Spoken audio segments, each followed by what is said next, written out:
Mr. Speaker, sir, do I proceed or I hold on?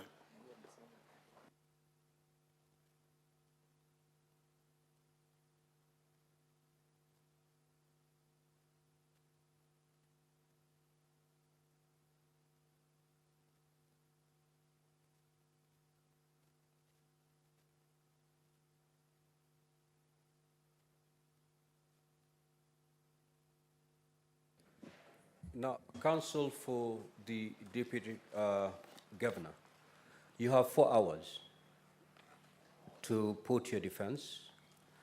Depending on how many witnesses you intend to call, you need them to work within those 4 hours. And we are going to adjourn at exactly 1 p.m. to reconvene at 2:30. So kindly have that in mind, that you have 4 hours within which to put your case forth. Proceed. Before my time starts running, Mr. It's already Speaker, running. could I request for 2 accommodations, Mr. Speaker, sir? You recall yesterday when we dealt with the first witness, we had a situation where the time tended to go out of hand because there was no limitation, both in terms of evidence in chief and cross-examination. Subsequently, we had a situation where you required of us to declare how much time we need in evidence in chief and cross-examination. And I would request that we adopt the same approach so that my colleagues for the county do not squander my time in the course of cross-examination.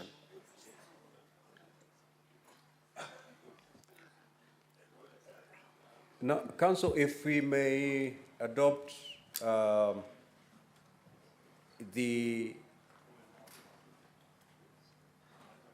we've just had this witness who just retired.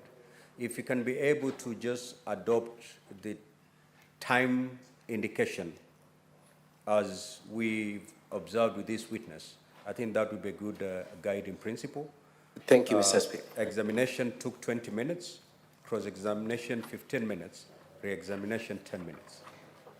This witness is fairly substantive. I intend to use 30 minutes, but I will manage my time. So then, counsel, let's agree this way, that your examination, evidence in chief, you'll do 30 minutes.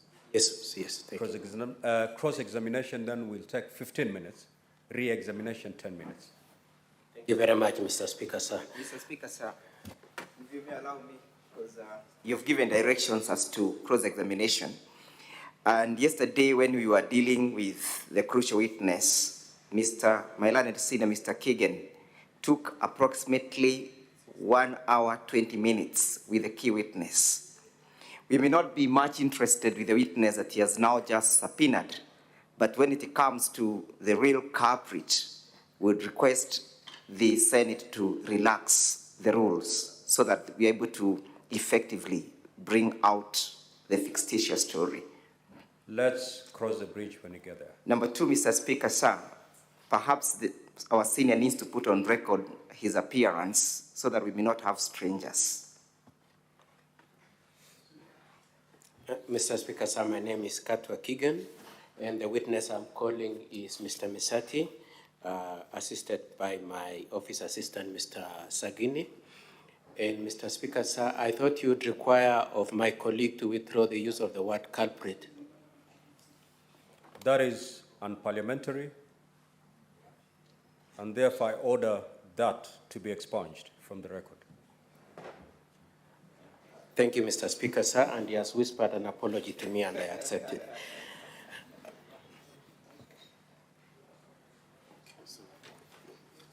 The counsel for the county assembly was alleging a presence of a stranger in the representation. May I explain, Mr. Speaker, sir?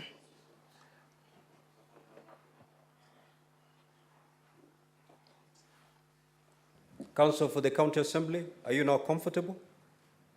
Well, to the best of our remembrance is that Mr. Katwa Keegan did indicate his appearance yesterday, and therefore we expect and anticipate that the same shall not be adjusted to suit his circumstances. Proceed, counsel. Thank you very much, Mr. Speaker. It's okay. This text, insert your full names. It's okay. Hold the Bible on the right hand. I, Joseph Doyle Misati, do solemnly swear that the evidence that I shall give before the Senate in respect of the matters before the Senate shall be the truth, the whole truth, and nothing but the truth. So help me God. We proceed directly. Could you tell for the record your full name? Oh, you've given the full names. What do you do for a living? Me, I am a retired civil servant, and for my living, I've got some small businesses, and I have some dairy cows. So you have dairy cows. Your son yesterday said you also run an M-Pesa business? That's it. That's why I've said that I've got small businesses, including M-Pesa. Okay, I'll just ask so that the Senate has the benefit of understanding you. How old are you, if you don't mind? Mr. Speaker, sir, I am 68 years old. And you said you're a retired civil servant. What were you doing before your retirement? Aaron? What were you doing before your retirement in civil service? Me, in the civil service, I was a livestock officer in veterinary section. Okay, and lastly, do you have any religious affiliation and any church standing? And Do you have any religious affiliation and do you enjoy any office in church, if you do? Mr. Speaker, sir, by religion, I am a Catholic, and even when I was in Form 1, I tried to go to Rakwaro Seminary, where I intended to be a priest, but I fell on the way. Okay, and so you are a Catholic as we speak now? Correct. Okay. And Dennis, who was a witness yesterday, is your son, is it true? Yes, Mr. Speaker, sir. And I would like you to be shown the honorable members, the Deputy Governor's defense, page 59 to 62. I would like you to be shown that page 59 to 62. Do you have it? Could you confirm that is the statement that you made in respect to this case? Yes, Mr. Speaker, sir. Thank you. Now, do you know Dr. Monda? Mr. Speaker, sir, very well.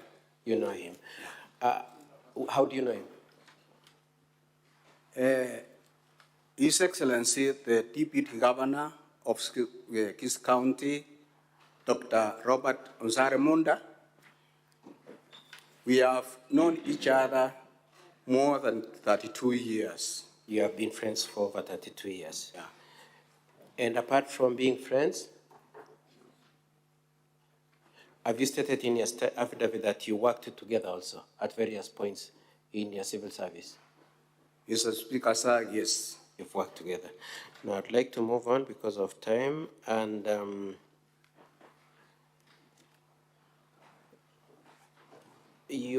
before we go into the details, yes, you are aware, you know what the Dr. Monda, your friend, has been accused of, being that he received a bribe from your son and that he threatened your son. You're aware of those allegations? The allegation, I don't, yes. You are aware? Yes, I do. You are Mr. Speaker, also, sir. you also heard what your son said in testimony, isn't it? Yes, Mr. Speaker. Okay, so let's start with the first thing that your son admitted.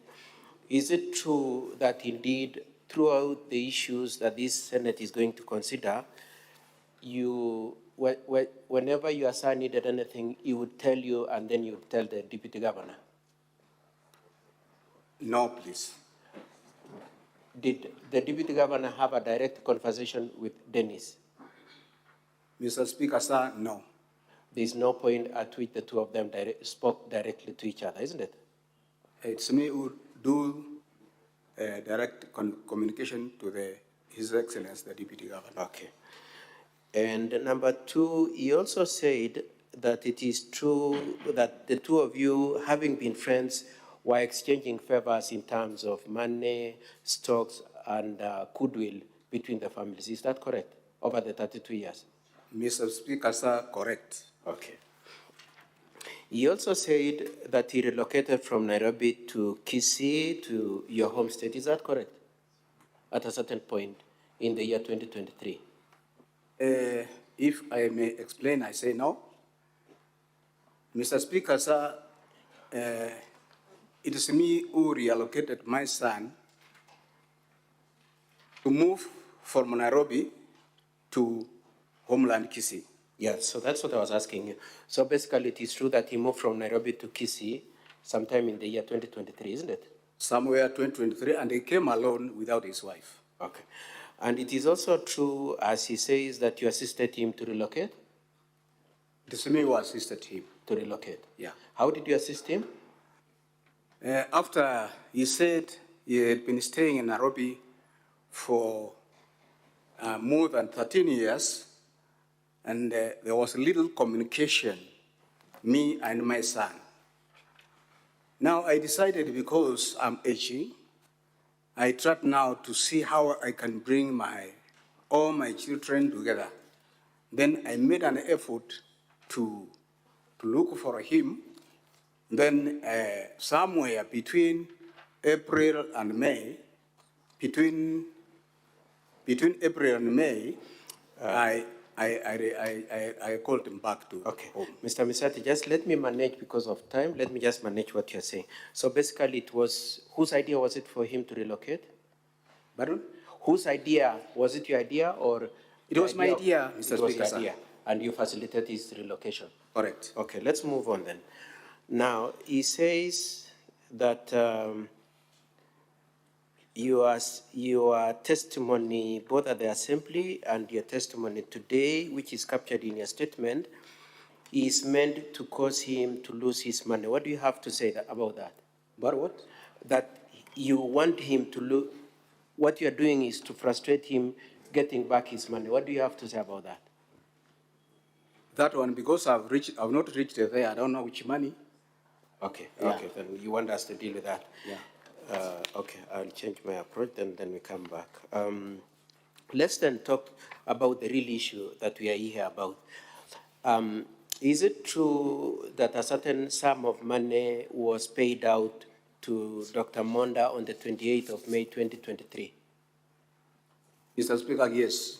It is true. Could you tell this Senate, this Honorable Senate, how that money was remitted?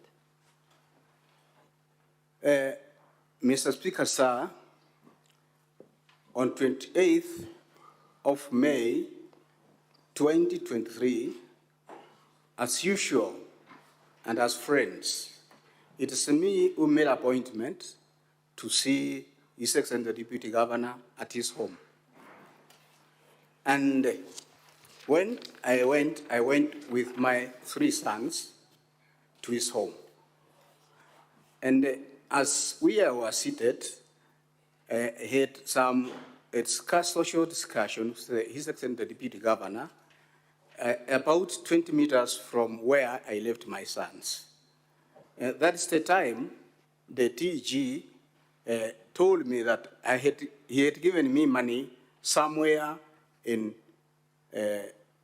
October, November 2022 after elections, 500 shillings. Now, he asked me whether I am in the position to refund his money. And in that connection, I told him, yes, I can try to refund the money. Then from my joint account with my wife, I transferred money from my account to His Excellency the Deputy Governor 73 times, and then 41,000, making 251. Now, because as we were discussing, he told me that he needs some money in cash. Then I told him now, because I don't have money in cash, what I'll do is to instruct my wife so that he can send money to my son, Dennis. And my wife did that by sending 250,000 in that process to go on to withdraw in the nearest market. But when we tried to get that money, it was late. And there was no shop which had that float. Therefore, I instructed my son to transfer that money to his deputy governor, to his excellency, the deputy governor, Dr. Monda. Okay. So I would like us to look at your statement and just to take the honorable senators through the payments, and I would like you to go to page 60, paragraph 11 of your statement, and I would like to correlate that with page 65 to 66, page 11 correlated with page 65 to 66.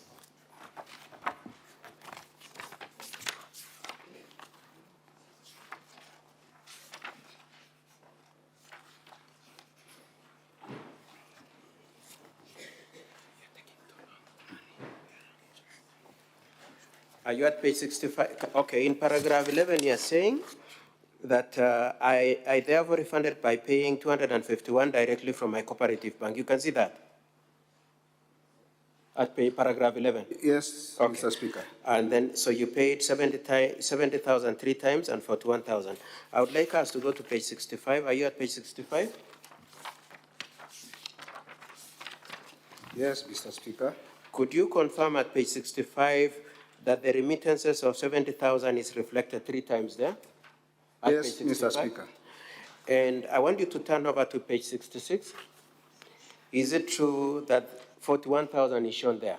Yes, Mr. Speaker. And could you confirm that this is money that was pulled out of your account, the joint account of yourself and your wife, directly to the M-Pesa account of Dr. Monda? Yes, Mr. Speaker. Okay. And the name of the account is Joseph D. Misati and Anna N. Misati, isn't it? Correct, Mr. Speaker. Okay. Now let's move on to paragraph 12. At paragraph 12, you said, I thereafter asked my wife to remit the balance of 249,000. I instructed her to remit the amount to my son Dennis. You can see that? Correct, Mr. Speaker. I would like to take you to page 75.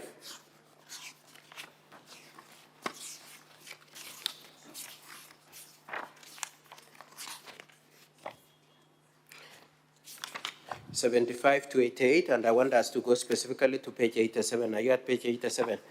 Your wife's M-Pesa statement is page 75 to 88, honorable members, the DG's bundle. And I would like you to go to page 88 particularly. Are you there? Yes, Mr. Speaker.